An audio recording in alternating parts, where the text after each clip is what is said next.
bright and early on this Monday morning. As you know, this week marks the first 100 days of the Trump presidency, and President Trump's first 100 days have undoubtedly been the most monumental and historic of any administration in American history. President Trump has already delivered on hundreds of promises he made to the American people, and we will continue to talk about all of them throughout this week. Tomorrow, I will host a press briefing at this same time, bright and early again, to highlight the Trump administration's economic accomplishments with our Treasury Secretary, Scott Bessent. And tomorrow night, President Trump will travel to Michigan to discuss all that he has achieved on behalf of the American people. On Wednesday, the president will host an open press cabinet meeting where each cabinet member will discuss their success thus far and their plans for the future.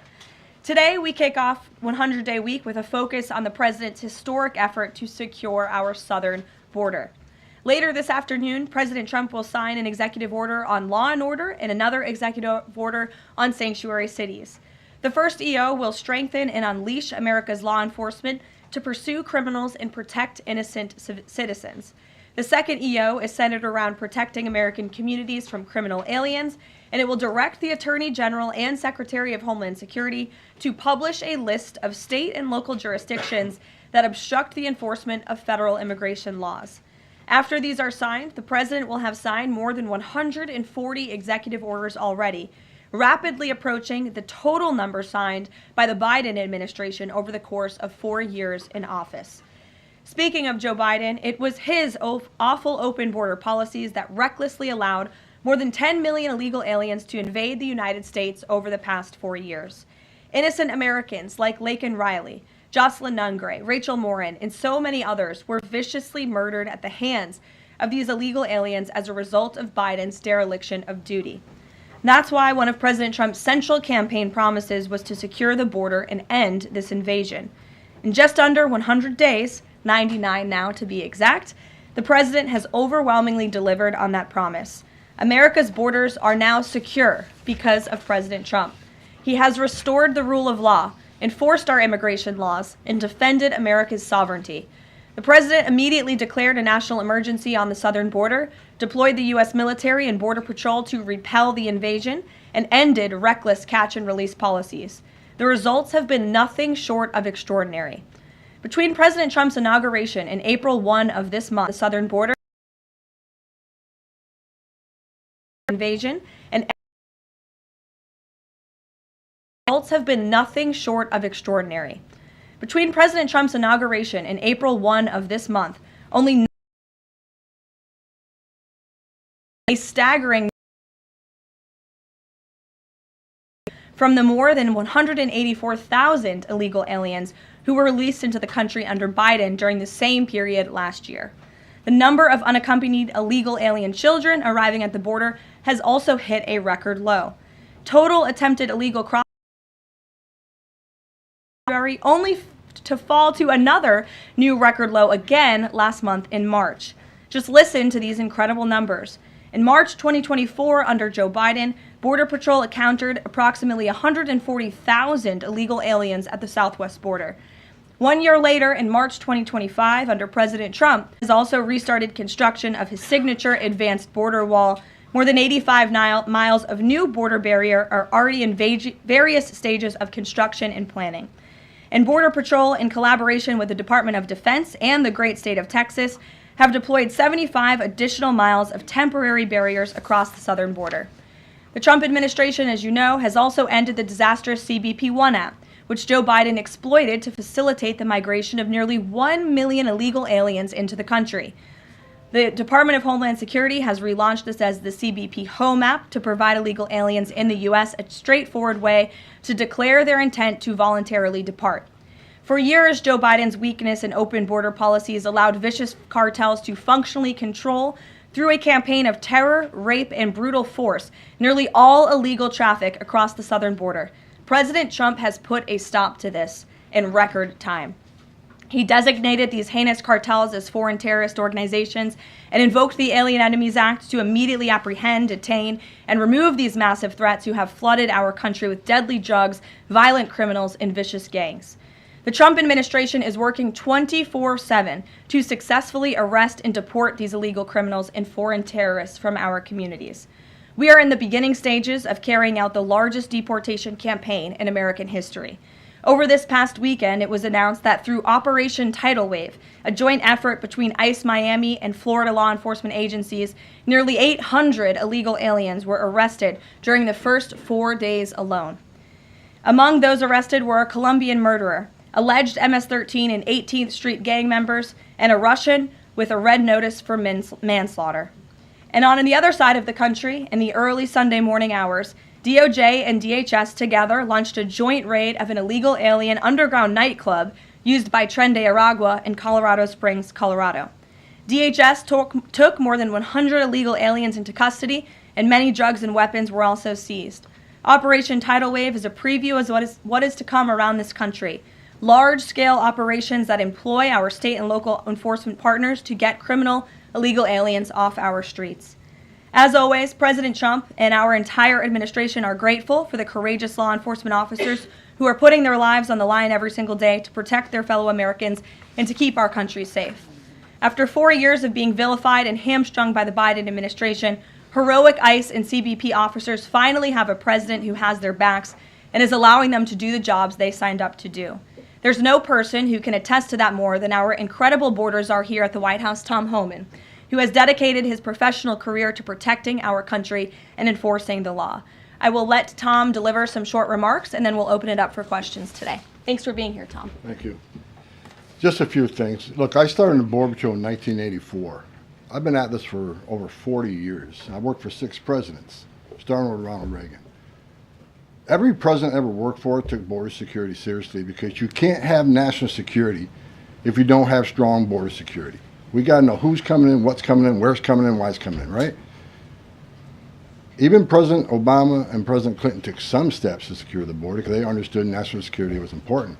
Joe Biden was the first president in the history of this nation who came in office and unsecured a border on purpose. That's just a fact. We handed the Biden administration, after President Trump's first administration, we handed the Biden administration the most secure border in my lifetime, and he unsecured it on purpose. Now President Trump and this administration here, the success is unprecedented. We beat Trump's first administration on border success. Border numbers are historic low. Today, as I'm standing here, we have the most secure border in the history of this nation, and the numbers prove it. President Trump's policies are saving lives every day. There's been studies done that says 31% of women that make that journey through use of cartels get sexually assaulted. When President Trump has illegal immigration down 96%, when 96% less people are coming, how many women aren't being sexually assaulted by the cartels? How many children aren't dying making that journey? How many women and children aren't being sex trafficked into this nation? How many known suspected terrorists aren't making it into this country? How many pounds of fentanyl isn't getting to this country to kill young Americans? How many women and children aren't sex trafficked? Under Joe Biden, sex trafficking is up 600%. We had 4,000 aliens dying making that journey. We had 250,000 Americans dead from fentanyl that came across an open border. President Trump's policy saves lives every day. Even the border wall saves lives. The people want to hate on the border wall. Every place a border barrier has been built, illegal migration's declined, illegal drug flows decline. But you know what no one talks about? The border wall saves lives. Because the most vulnerable, the women and children, can't get over that wall, which means they're going to a place where there's not a wall. And what's waiting on them? The men and women of the United States Border Patrol who will take care of those humanitarian needs, the health needs right off the bat. We just went over the numbers. Let me talk about a few numbers that are important to me. Under the Biden administration, we averaged over 11,000 many days, over 12,000, even some days 15,000 illegal entrants in the United States. 15,000. You know what the number was the last 24 hours? 178. 15,000 to 178. Unprecedented success. On an average day in the Biden administration, known gotaways. People we knew crossed the border because they're on video, drone traffic, or sensor traffic. Crossed the border, weren't apprehended, weren't fingerprinted, weren't vetted. Average day under Joe Biden, more than 1,800 gotaways. Yesterday, 38. 38 too many? We'll get that to 0. But we went from 1,800 to 38. And finally, that was said earlier, under the first 100 days, or it was actually January 20th to April 1st, last year, 184,000 illegal aliens were released into the United States. Under this administration, 9. 4 of them were material witnesses in a criminal investigation. We need them here to testify in a serious criminal trial. 4 was extreme medical condition. We couldn't return them because they were in such bad shape. And 1 was a humanitarian issue. This is unprecedented success. The border secure. President Trump saving lives. President Trump has proven no one does it better than President Trump. There is no equal, it's not even close. So God bless the men and women of the Border Patrol. God bless the men and women of ICE who strap a gun to their hip every day, put on a Kevlar vest to not only secure our border and protect our national security, but the ICE agents in the interior, they're removing public safety threats and national security threats every day. While you're all sleeping at 2, 3 o'clock in the morning, there are men and women out there enforcing the law and making this country safe again. And we're going to keep doing it. It's full speed ahead. So I'll leave it at that. Awesome. Thank you, Tom, and thanks for all your great efforts. We do want to open it up to questions. If you have border-related questions for Mr. Homan, and I'm also happy to take any non-border-related questions. I'm happy to take border questions too, but Tom is here offering his time, so we encourage you to ask him questions. We'll start with our new media seat today. As always, Rogan O'Hanley, former Hollywood entertainment lawyer, I didn't know that, Rogan, who got fed up with the far-left ideologies of California and now posts conservative political commentary online for his more than 7 million followers across all major platforms. He joins us today from the great state of Florida. Why don't you kick us off today, Rogan? Thank you, Caroline. In Trump's first 99 days, we've seen a coordinated assault on the rule of law by radical judges who are thwarting his agenda with an unprecedented number of national injunctions. These judges are providing more due process to violent MS-13 and Tren de Aragua illegal aliens than they did for American citizens who peacefully protested on January 6th. As Stephen Miller has highlighted, it would be utterly ridiculous to have full trials and appeals for the more than 15 million illegal aliens that came across our border under Joe Biden. Many are now calling for Trump to circumvent these radical judges and consider suspending the writ of habeas corpus solely for these illegal aliens in accordance with the terms of Article 1, Section 9 of the United States Constitution, which explicitly allows for such a measure when there is a rebellion or invasion. There's strong precedent for this action, being that it was exercised by 3 of our greatest presidents, Abraham Lincoln, Ulysses S. Grant, and Democrats' favorite president of all time, FDR. All 3 of which are not only celebrated by historians, but are immortalized on our national currency with their faces on there. Furthermore, all 3 used it against American citizens, where in this instance we would only be using it against illegal aliens. I think almost every reasonable American would agree that 15 million illegal aliens coming across our border under Joe Biden counts as an invasion, especially since many, as you highlighted, are now robbing, assaulting, raping, and killing American citizens. Historic assaults on our republic require reciprocal action from our government. Can you please let us know if and when the Trump administration is planning to suspend the writ of habeas corpus to circumvent these radical judges who are infringing on his Article 2 powers and to start shipping out illegals en masse? I have not heard such discussions take place, but I can assure you that the president and the entire administration are certainly open to all legal and constitutional remedies to ensure we can continue with the promise of deporting illegal criminals from our nation's borders. And I also agree with the premise of your question, which doesn't happen in this room often, but I do agree with yours. It is absurd that the previous administration was allowed to allow 15 million, that we know about, illegal aliens into this country with very little pushback from our judicial branch. But this president is trying to simply enforce our nation's immigration laws and is facing roadblock after roadblock. So we're complying with court orders, but as Tom Homan has said every day, we're going to continue to forge ahead with this mass deportation campaign, and the president is open to all remedies to do that. Thanks for being here today, Rogan. If I can also answer your question, as far as the judges, look, we just arrested the judge, Pam Bondi, for impeding ICE enforcement removals. I said from day one, you don't have to support ICE's operations. You can support sanctuary cities if that's what you desire to do. Sanctuary cities can stand aside and watch ICE keep their communities safe, because any public official, whether you're mayor, city councilman, or governor, their number one responsibility is protection of the communities. And ICE has been clear, we're targeting public safety threats and national security threats. I can't believe there's any elected official, and especially a judge, that doesn't believe we should be doing that, and they should be helping us. But ICE have from day one. You can sit aside and watch. You can argue against us all you want and protest all you want. But when you cross that line, and I've said this 1,000 times, when you cross that line to impediment or knowingly harboring, concealing an illegal alien from ICE, you will be prosecuted, judge or not.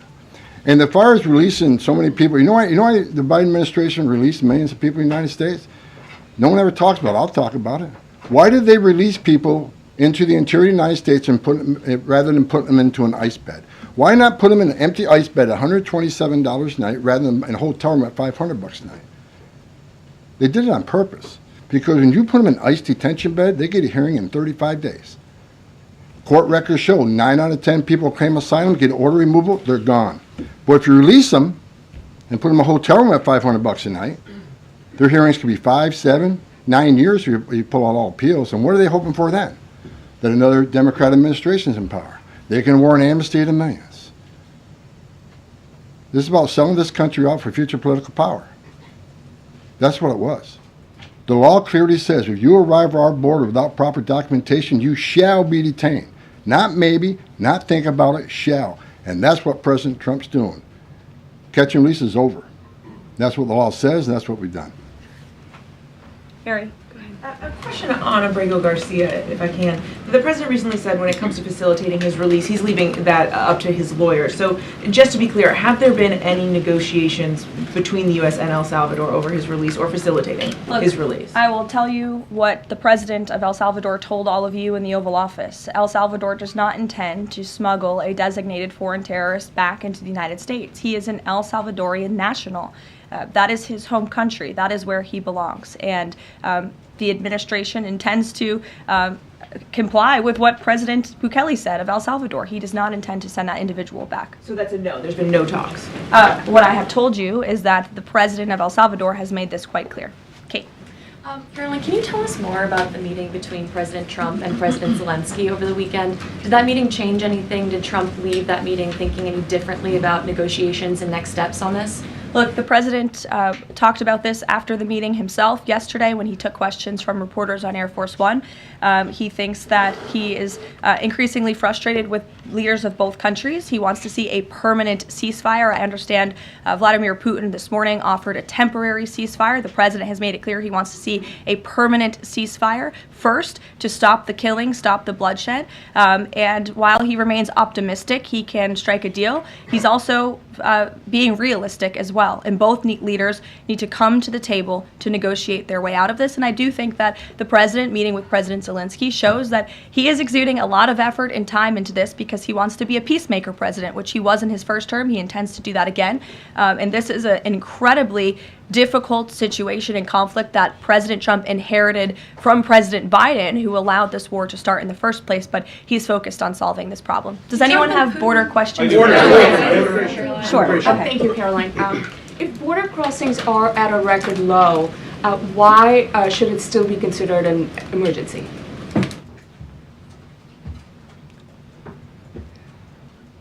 It's because of what has happened on the last administration. We got to ensure that not 1 ounce of fentanyl comes across the border to kill Americans. The president has declared the cartels in Mexico a terrorist organization, along with MS-13 TDA. They've killed more Americans than every terrorist organization in the world combined. It's an emergency till we shut it down. It's an emergency till the cartels are wiped off the face of this earth. President Trump's committed to saving every life. Now, I just mentioned gotaways, 38 yesterday. Who are the gotaways? Where do they come from? We had over 2 million gotaways under Joe Biden's administration. Why did 2 million people pay more to get away? Under the Biden administration, you pay a cartel this amount of money to cross the border. Cartel's job ends at the border. Just turn yourself in a green uniform. Get released in 24 hours. Get a free airline ticket to the city of your choice. Get a free hotel room. Get 3 meals a day. Get free medical care. Get work authorization in 90, 120 days, which is the real reason they came here. Why did 2 million people pay more to get away? Because they didn't want to be vetted. They didn't want to be fingerprinted. We've arrested over 400 people on the terrorist watch list coming across the southern border in 4 years. How many of the 2 million came? How many of the 2 million came from countries sponsoring terror? If you think it's zero, then you're ignorant. This is the biggest national security failure this country's ever seen. This is the border emergency until we end it, end all of it. We're making good strides, but right now it's still an emergency until we shut it down. Go ahead. This is a question for Mr. Homan. Late last week, there were 3 U.S. citizen children who were removed with their mothers who were in the United States illegally. There have been a federal judge in Louisiana who was appointed by President Trump said that he was concerned that there was, quote, no meaningful process. Are you concerned that due process, at least for the U.S. citizen children, is being flouted and that the speed at which the enforcement is being done could lead to errors, as was the case in the Kilmar-Abrego-Garcia case? And then also if you could give an update on the deportation numbers under this administration and whether you're pleased with them. First of all, I don't accept the term error in Abrego-Garcia. There was an oversight. There was a withholding order. But things have changed. The facts around the withholding order has changed. He is now a terrorist, which is the withholding order set aside. And the gang he was fearing from being removed to El Salvador no longer exists. So the facts around that case are totally different. I'll let the lawyers litigate that. But as far as the 3 USC kids, I'd said from day one that if you enter this country legally, it's a crime. If you remain in this country legally and you ignore a judge's order about deporting, if you choose to have a U.S. citizen child, knowing you're in this country legally, you put yourself in that position. You put your family in that position. What we did is remove children with their mothers who requested the children depart with them. This was a parental decision. Parenting 101. The mothers made that choice. And I tell you what, if we didn't do it, the story today would be Trump administration separating families again. No, we're keeping families together. So when a parent says, I want my 2-year-old baby to go with me, we made that happen. They weren't deported. We don't deport U.S. citizens. The parents made that decision, not the United States government. But I don't hear any questions about Laken Riley had a mother. She's never going to see her child again. Rachel Morin, she had 5 children. Those children are never going to see their mom again. This administration is doing the right thing. Every public safety threat we arrest from this country and remove them, this country is much safer. So parents will make a decision what happens to their child. Having a U.S. citizen child does not make you immune from our laws. If that's the message we send the entire world, enter the country legally. It's a crime. Don't worry about it. Get order removed by an immigration judge. Don't worry about it. No one's looking for you. And have a U.S. citizen child and you're immune from our laws, you're never going to fix the border. People will keep putting themselves in harm's way. More women would die. More children would die crossing this border. We got to secure a border by enforcing our laws. We're not making this up. We're enforcing laws under statute enacted by Congress, and it's the right thing to do. Can you give an update on the deportation numbers under this administration? Mr. Homan. What are you asking for? We just provided the numbers. The number of deportations that have occurred under this administration, whether you're pleased with that. Last number I got was 139,000 deportation. Am I happy with the number? Numbers are good. Especially if you look at the ICE numbers. The ICE arrest removals are far beyond Biden. But I read the media. Oh, ICE, the deportations are behind Biden administration. Well, why? Because they counted border removals. We don't have 10.5 million people crossing the border. We don't have border removals. So Joe Biden could have deported 5% of his encounters, and the numbers will still be higher than us on the border removals because we have a secure border, the most secure border in the history of this nation. Compare apples to apples, ICE arrests and deportations are far more than Joe Biden. That's right. Caroline. Sure, go ahead. Mr. Homan, talking about the border wall, can you give us an update as far as how many miles are being built today? And is Mexico paying for it, as the president said they were going to? Well, first of all, I'll answer that question because I already answered it in my opening remarks. To date, since January 1st, there's been more than 85 miles of new border wall construction in various stages of that construction and planning. The president has made it clear to Congress that we want to see more funding for not just border wall construction, but also to support our ICE agents and our Border Patrol agents who are on the ground facilitating with this mass deportation effort. So he's clear that Mexico is not going to pay for it? Is that what you're saying? Let's address that. Trump said Mexico will pay for the wall. They have in a roundabout way, have they not? Putting 10,000 military on the northern and southern border, taking the action they did remain in Mexico. They didn't have to do that. They're doing it.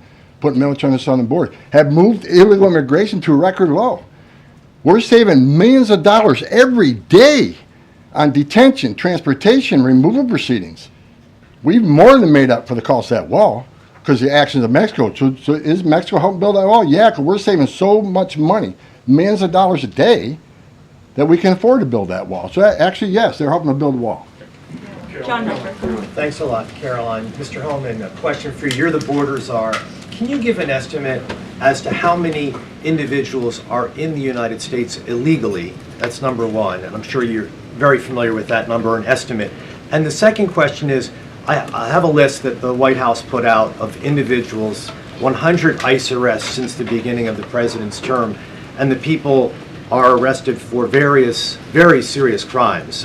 First-degree murder, convicted of rape, convicted of murder and aggravated burglary, sexual assault of a child. How many of the individuals that are in the United States illegally are people like this, really bad people? Well, first of all, how many illegal aliens I think in the United States? At least 20 million. Here's where'd you come up with that number? We've been speaking about 12 million for 20 years. We know we got 10.5 that we know of came to the border. How many don't we know of? I talked about known gotaways at 2 million. How many unknown gotaways we have? Like between the Big Bend sector in Texas where there's no technology, how many 1,000 people dig across through there? We wouldn't know. We would know now. But, you know, so I would venture over 20 million. But your question is, last count, last I looked, there was about 700,000 illegal aliens with criminal charges walking the streets of this country. 700,000. And that's what we're looking for now. That's what we're prioritizing. Them and national security threats. We'll go to the back row. Thanks, Caroline. Yes. For Mr. Homan, I'm Taylor with Spectrum News. We have a station up in Rochester, New York. It was reported you're visiting there tomorrow. Can you talk a bit about the purpose of your trip? I know the Trump administration is suing the city over its sanctuary city policies, how the executive order Caroline alluded to ties into it, and what your message is for communities and community leaders who say, we're able to establish our own rules here, we're worried about this input from the federal level. Can you talk a bit about that? Well, same thing I talked about earlier. I don't think any elected mayor, any elected governor should want public safety threats, those illegally in the United States, public safety threats, walking through the community. And what happened in Rochester, HSI agent called for emergency assistance. Officers of Rochester PD responded to a call from emergency assistance from a federal law enforcement from a federal law enforcement officer. They responded. Then they got disciplined. I don't think anybody can come up with one instance where an ICE agent or Border Patrol agent didn't respond to an emergency call from assistance from any law enforcement agency. Cops need to help cops, especially in an emergency situation. But they got disciplined. And I met those officers down in Nashville soon after that. I think it was a couple of days after it. And I told them I stand with them. They did the right thing.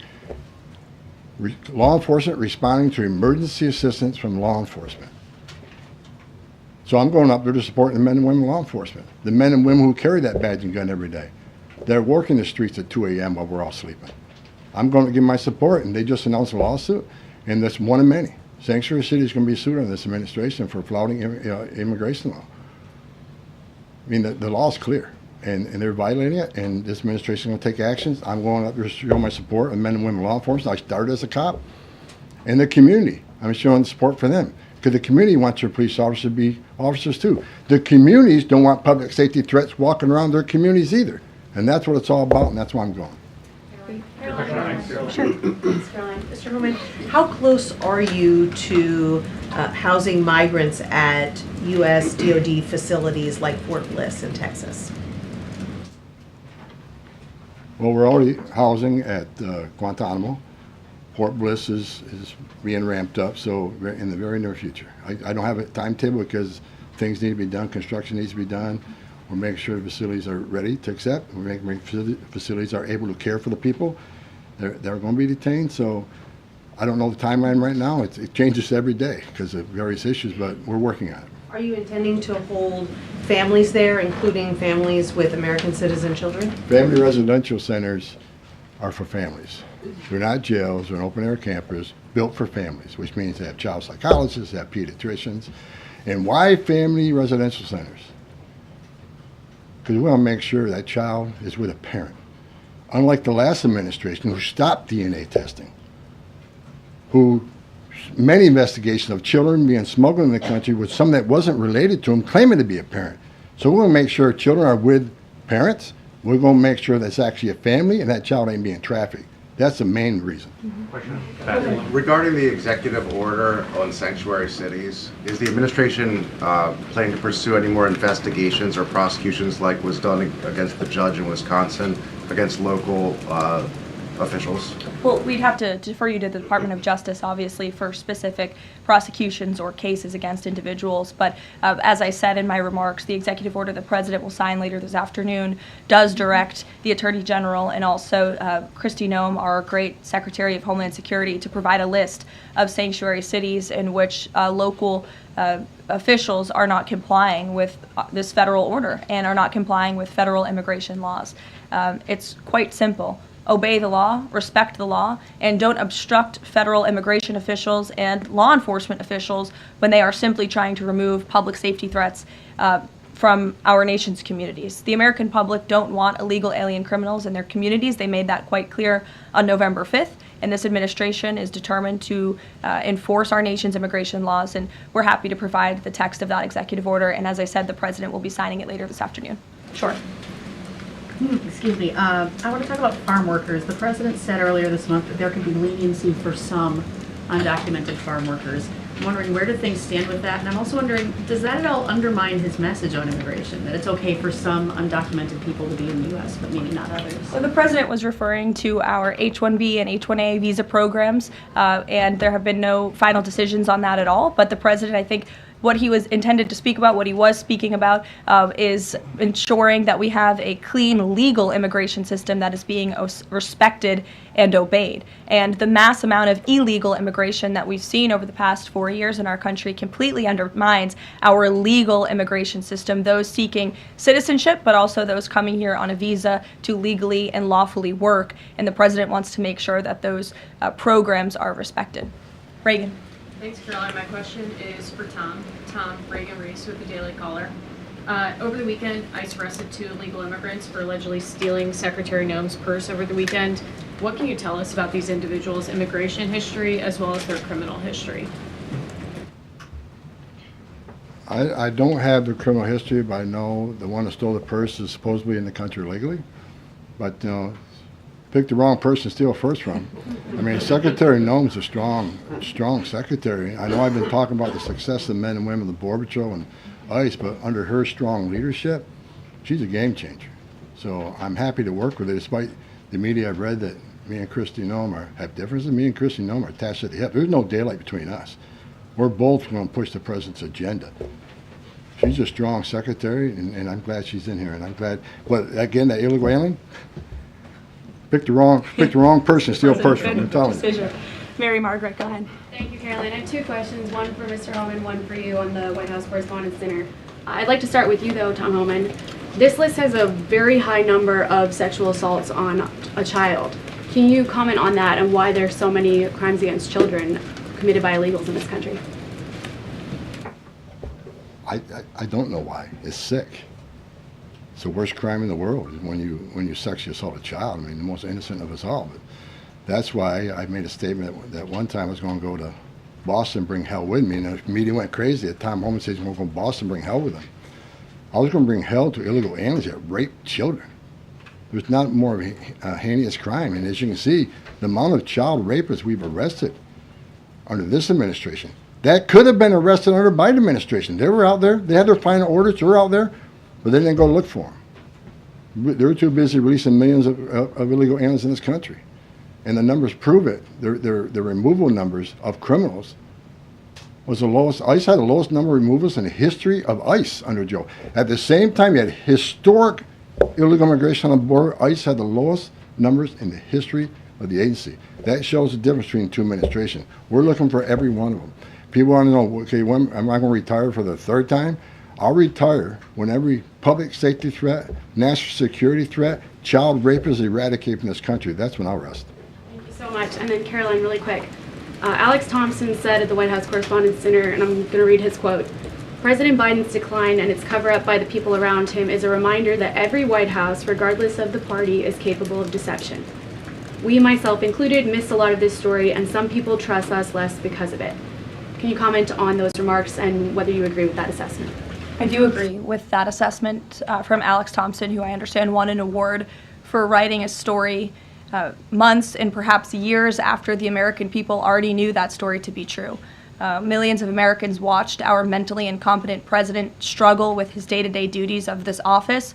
We watched our country be ran into the ground as a result, and nobody in the media wanted to write about that, talk about it. There were many reporters, I will say, right-leaning reporters who did talk about that, who didn't get awards, didn't get coverage. In fact, they were lambasted for their coverage. And I remember being on President Trump's campaign, talking about Joe Biden's clear mental incompetence and being accused by people in this room of manufacturing deep fake videos, trying to persuade the public into not believing what they saw with their own eyes for many years. And I think it's about time the legacy media finally admits that was one of the greatest cover-ups and scandals that ever took place in American history, and certainly it did contribute to the decline in the trust that Americans have for the legacy media. Peter, which, by the way, is why we've made many changes to this briefing room in this White House. It's long overdue. Peter, go ahead. Thank you. A few things. You guys arrested a Milwaukee County Circuit judge for allegedly helping illegal immigrants get away. As you guys look at other judges, would you ever arrest somebody higher up on the judicial food chain, like a federal judge or even a Supreme Court justice? Well, that's a hypothetical question. Again, I defer you to the Department of Justice for individuals that they are looking at or individual cases. But let's be clear about what this judge did. She obstructed federal law enforcement who were looking for an illegal alien in her courthouse. She showed that illegal alien the door to evade law enforcement officials. That is a clear-cut case of obstruction. You don't have to be a lawyer to understand that. And so anyone who is breaking the law or obstructing federal law enforcement officials from doing their jobs is putting themselves at risk of being prosecuted, absolutely. You guys have at least 18 written trade proposals. We still don't know who they are from or what they contain. What is the holdup with that? There's no holdup. We're working around the clock. The trade team is working all day. I was on the phone late last night with Secretary Lutnick. I was on the phone this weekend as well with Secretary Bessent. I mean, the entire team is working 24/7 to get these trade deals done. And I think you'll be hearing more about them this week. I don't want to get ahead of the trade team or the president in announcing potential deals, but certainly I can assure the American public that this administration is full speed ahead in cutting good and fair trade deals on behalf of the American worker. And one more. After the president's Truth Social post, the Browns finally took Shadur Sanders. Does the president think he deserves credit for Sanders getting picked?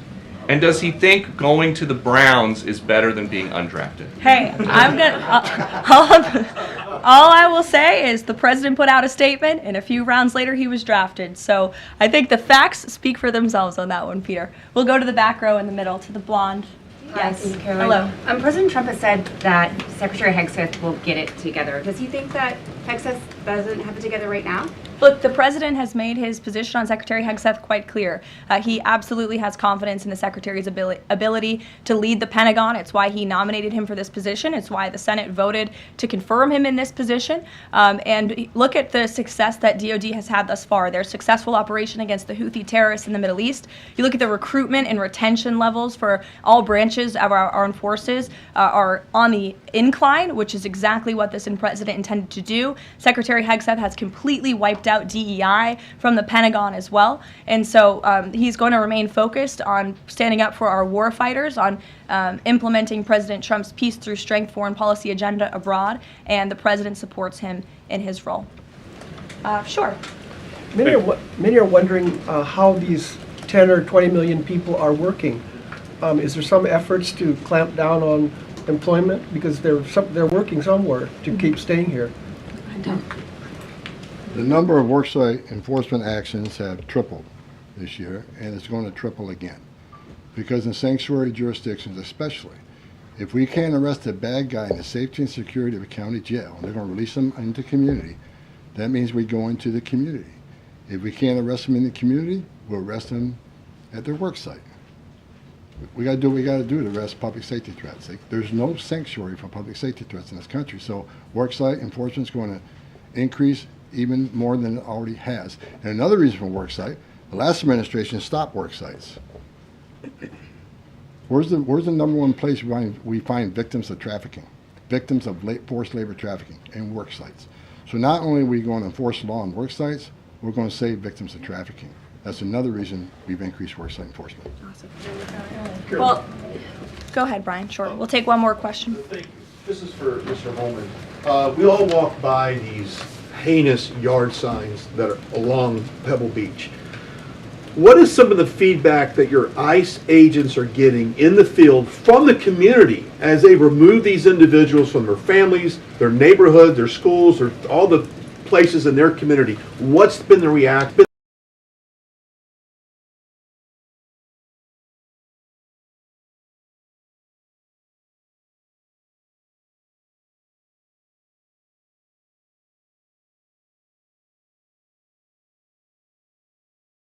Hundreds of them. They felt like Uber drivers and tourist agents.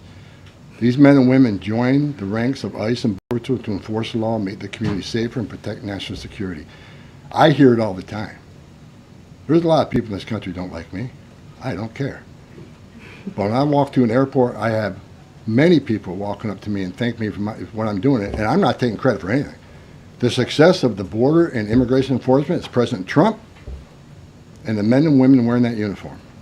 God bless each and every one of them. But I take a pleasure in seeing it because in 40 years of doing this job, people always want to say, why are you so emotional when you testify? Why are you so emotional on network? Because if they wore my shoes for 40 years, they'd understand why I'm emotional. I've talked to little girls as young as 9 years old that were raped multiple times by the cartel members. And when you get to your knees and you talk to that little girl and everything innocent and pure has been ripped from her, when you listen to the Lake and Riley, 17 minutes, that young lady fighting for her life. Don't just think, okay, a young woman died. Think of how she died, the terror that she went through, and these children that are sexually assaulted. I stood in the back of a tractor trailer and 19 dead people at my feet that baked to death. Illegal immigration is not a victimless crime. And so every sick person we take off the streets, especially child rapists, it makes this country much safer. Every illegal alien we arrest, public safety threat, one at a time makes this country safer. But I got one thing I need to say real quick before I leave. Take your notes from you, Tom. Take my notes from me. I'm going to read it. I don't want any misinterpretation when I'm reading to you. The registration requirements under 8 U.S.C. 1302. If you're illegal alien in the United States, this message is for you. You cannot hide from ICE. We're actively looking for you. Federal law requires every alien in the United States who has been present in the United States more than 30 days needs to register. For those 14 years or older, you need to be fingerprinted with the Department of Homeland Security. Federal law requires every alien in the United States to tell DHS in writing if you have a change of address within 10 days of changing that address. Failing to register with DHS and failure to tell DHS about your new address are criminal offenses, and they're going to be treated as such. Starting today. Make no mistake, if you're in the country illegally and you fail to do what the law requires, we will prosecute you, you will go to jail, then we'll deport you. Second law, penalties for failure to depart, 8 U.S.C. 1253. If you're alien inside the United States who has a final order, this message is for you. If you have a final order, the Trump administration is committed to enforcing our immigration laws, especially for those aliens who have received final orders of deportation. There are currently around 1.4 million illegal aliens who have been ordered removed but remain here in violation of the law. We will aggressively prosecute, consistent with long-standing law, those aliens for failing or refusing to depart or who takes other related actions aimed at hindering their removal. You cannot open the door, you cannot answer our questions, you cannot open your car door, you consider to evade law enforcement.